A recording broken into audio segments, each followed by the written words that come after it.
Así, lectura de la profecía de Ezequiel. Así habla el Señor.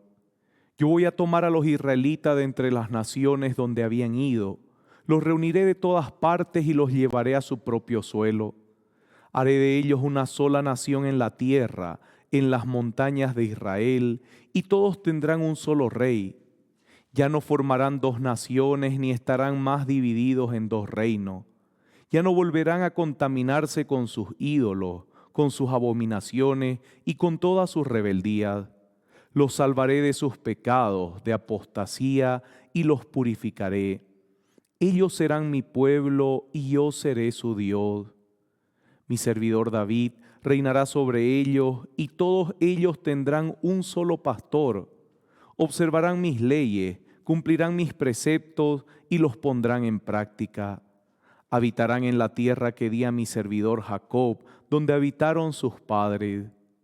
Allí habitarán para siempre ellos, sus hijos y sus nietos.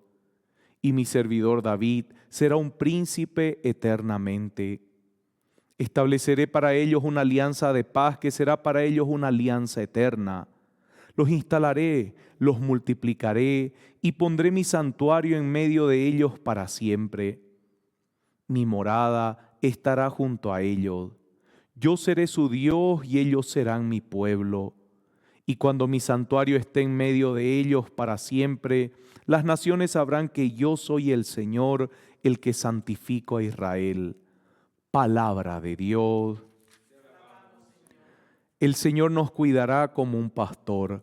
El Señor nos cuidará como un pastor. Escuchen, naciones, la palabra del Señor. Anúncienla en las costas más lejanas. Digan, el que dispersó a Israel los reunirá y los cuidará como un pastor a su rebaño. El Señor nos cuidará como un pastor, porque el Señor ha rescatado a Jacob, lo redimió de una mano más fuerte que él. Llegarán gritando de alegría a la altura de Sión, afluirán hacia los bienes del Señor. El Señor nos cuidará como un pastor. Entonces la joven danzará alegremente, los jóvenes y los viejos se regocijarán.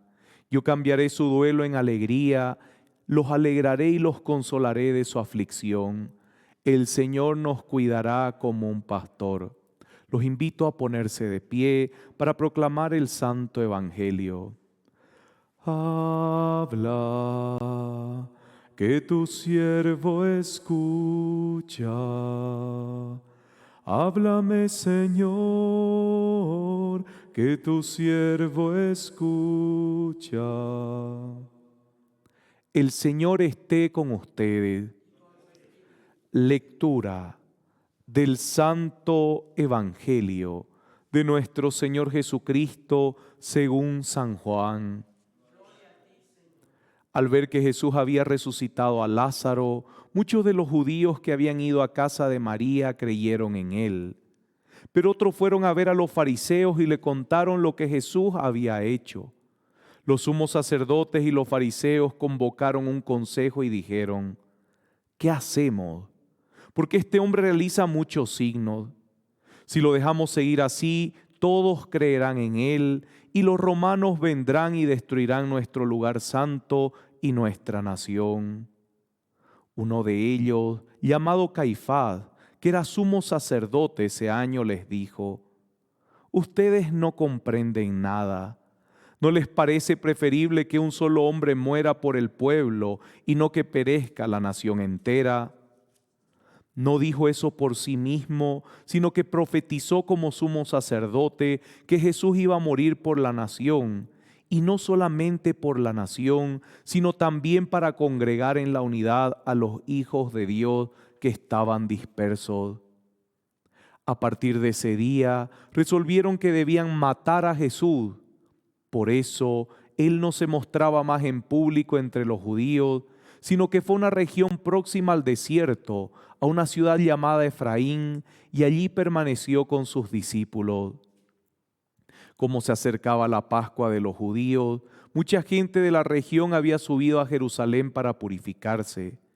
Buscaban a Jesús y se decían unos a otros en el templo: ¿qué les parece? ¿Vendrá la fiesta o no?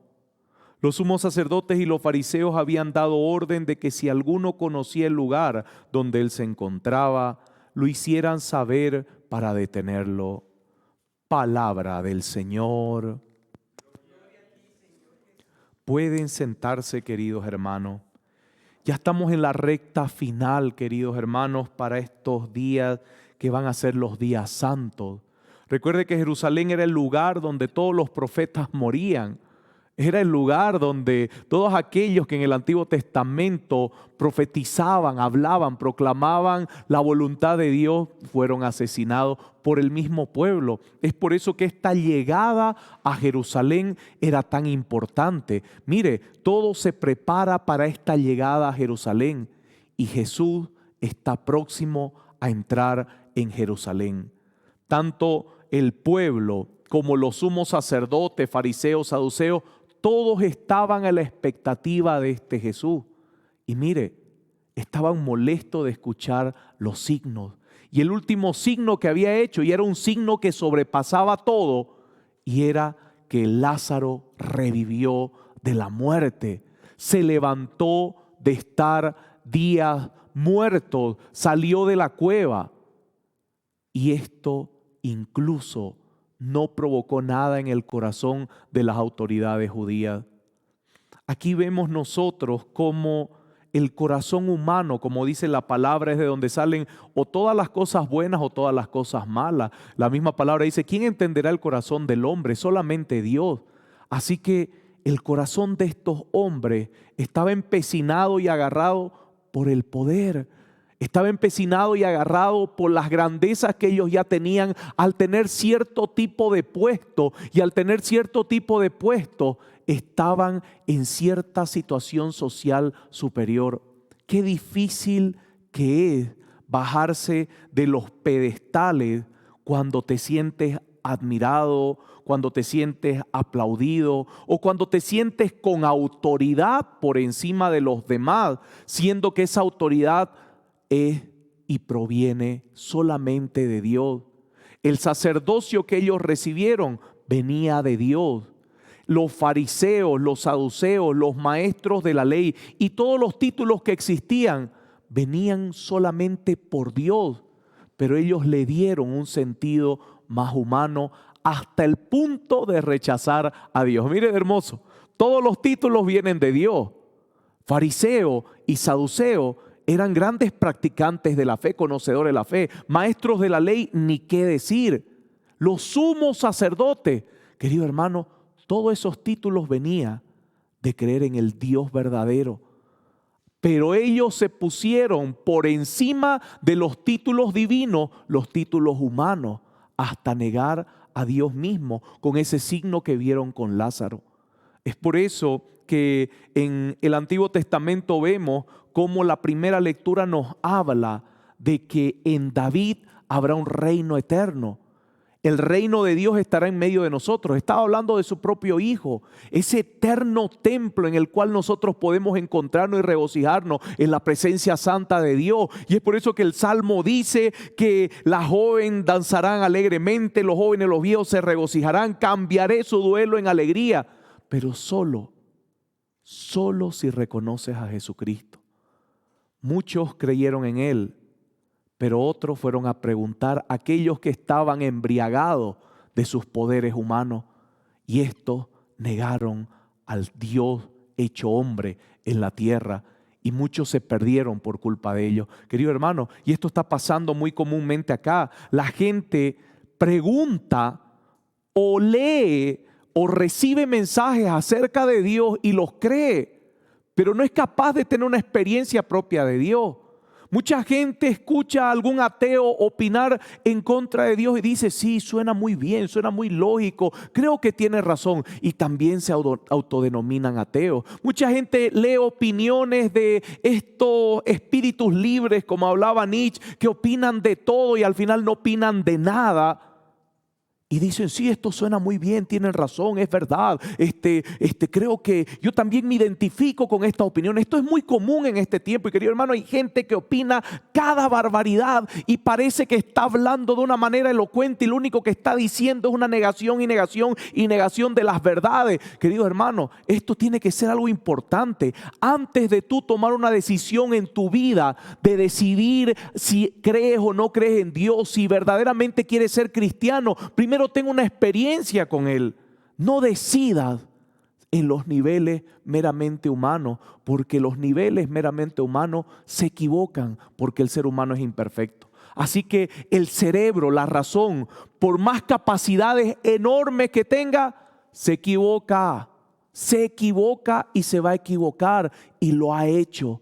Los grandes pensadores, que hay que admirarlos, que hay que aplaudirlos por el esfuerzo que han hecho para lograr y hacernos entender muchas cosas de nuestras verdades, claro que hay que honrarlos, pero nunca seguirlos ciegamente como si tuvieran la verdad, porque son seres humanos que se equivocan.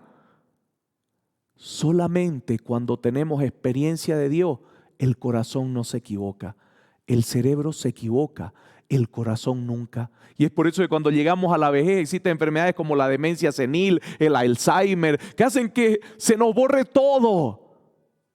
Pero el corazón sigue vivo, sin borrarse la experiencia de Dios. Por eso es que te animo, antes de tomar una decisión en tu fe o de opinar lo que otros opinan, primero que tu corazón tenga una experiencia profunda con Jesucristo. Y vas a ver que eso no te lo borra ninguna enfermedad, eso no te lo borra ningún mal, ni ninguna opinión que parece lógica. Eso no se borra y eso te da la certeza de que va a cambiar tus lamentos en danza. Amén.